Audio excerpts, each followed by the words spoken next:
भिवंडी निजामपूर शहर महानगरपालिका सार्वत्रिक निवडणूक 2025-26. नमस्कार भिवंडीकर मतदारांनो, येणारा 15 जानेवारी 2026 हा दिवस भिवंडी निजामपूर शहर महानगरपालिकेच्या भविष्यासाठी अत्यंत महत्त्वाचा आहे. यावेळी मतदानाची पद्धत थोडी वेगळी असल्यामुळे ती योग्य पद्धतीने समजून घेणे फार गरजेचे आहे. चला संपूर्ण मतदान प्रक्रिया टप्प्याटप्प्याने समजून घेऊया.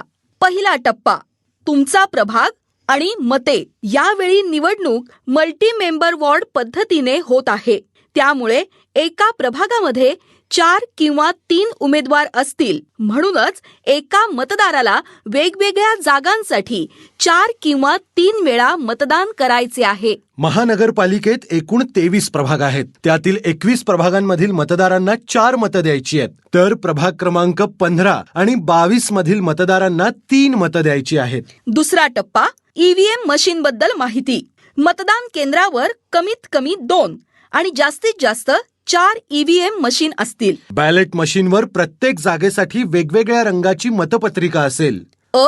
पांढरा रंग. ब. फिकट गुलाबी रंग. क. फिकट पिवळा रंग. ड. फिकट निळा रंग. बॅलेट युनिटवर उमेदवारांची नावे त्या त्या रंगाच्या मतपत्रिकेवर दिसतील. तिसरा टप्पा मतदान कसे करायचे. आता लक्ष देऊन ऐका. तुम्हाला प्रत्येक जागेसाठी एक बटन दाबायचे आहे. जेव्हा तुम्ही पहिल्या, दुसऱ्या आणि तिसऱ्या जागेसाठी बटन दाबाल, त्या उमेदवारासमोर लाल दिवा पेटेल, पण बीप आवाज येणार नाही. याचा अर्थ मतदान सुरू आहे, ते अजून पूर्ण झालेले नाही. शेवटच्या म्हणजे अंतिम जागेसाठी बटन दाबल्यानंतरच बीप आवाज येईल. हा बीप आवाज म्हणजेच तुमचे सर्व मतदान योग्यरित्या नोंदवले गेले आहे. तुमचे मतदान पूर्ण झाले आहे. बीप आवाज आला नाही तर मतदान पूर्ण मानले जात नाही. नोटाबद्दल महत्वाची माहिती. जर तुम्हाला कोणताही उमेदवार पसंत नसेल तर प्रत्येक जागेसाठी नोटा म्हणजेच नन ऑफ द अबोव हा पर्याय उपलब्ध आहे.